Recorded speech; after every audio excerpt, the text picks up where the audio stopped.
hostility. And what I mean by this, I don't really agree with Fresh and Fit on a lot of things.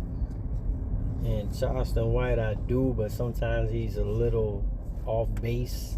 And I know he do it for the clout. That's how he keeps getting gigs and all that. But he be speaking some truth too. But I already said what you're gonna listen to the video. is you need to understand that if you run from the police, if you resist the police, etc., they're human beings, which means they're prone to human error. And anytime you have to, human error is a component, it's your job to mitigate as much of the risk that can come from human error. And what I mean by this is comply with commands, listen to what they say, don't resist, don't do anything that's going to make them feel as though they might be hurt or whatever, because they're going to always say, oh, well, I felt unsafe, or I felt this way, blah, blah, blah. So erratic actions, running away, whatever, you're basically allowing them to justify use of force. So, you can't hold a court in the streets. Yeah. This is what I said on my previous video on YouTube. It's the same thing. I look at stuff, I take by steps, right? If you go by the first step, them pulling you over, whether it was justified or not, if you comply and go through with that, you could either go to court, fight it in court, or do whatever. I don't know what it is, and it's been going on for a while. I'm not even going to put it on newer generation, but people do this all the time with resistance somehow, because some people get away, some people can run. I don't really know. I don't really understand it to a point. I used to, we chase, we make them chase, and by then, if they pull me over, though, most of the time, there ain't really nothing you could do. But if he complied, then we don't have to talk about this. Now, if there's videos of people complying through the whole thing and everything they say they do, and there's no resisting, no telling you, no, I don't want to do this and I don't want to do that, and you can't get my badge and you can't do this, blah, blah, blah, let me get your badge and all that.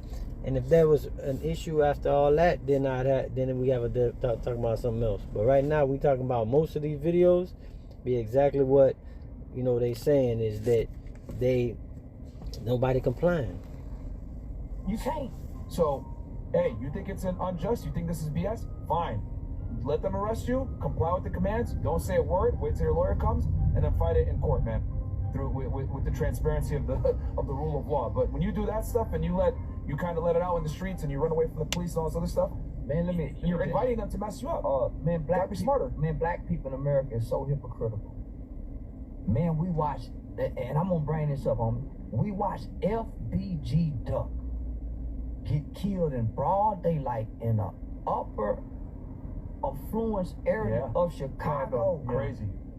We watch Mo 3 get gunned down on the highway. Why wouldn't we such as mad as watching these 5 cops kill this nigga? It's no different. You're right. I'm so desensitized to black people killing black people. I don't give a damn about them 5 cops killing that nigga. Man, it hurt me to see kids die. There was a 7-year-old kid killed in Lenox Mall for Christmas, man.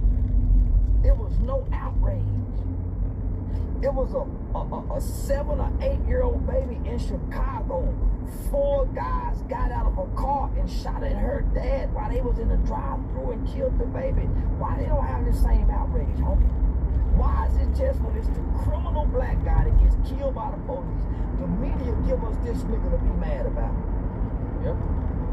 Why they giving up? Why we ain't mad about the grandmother who actually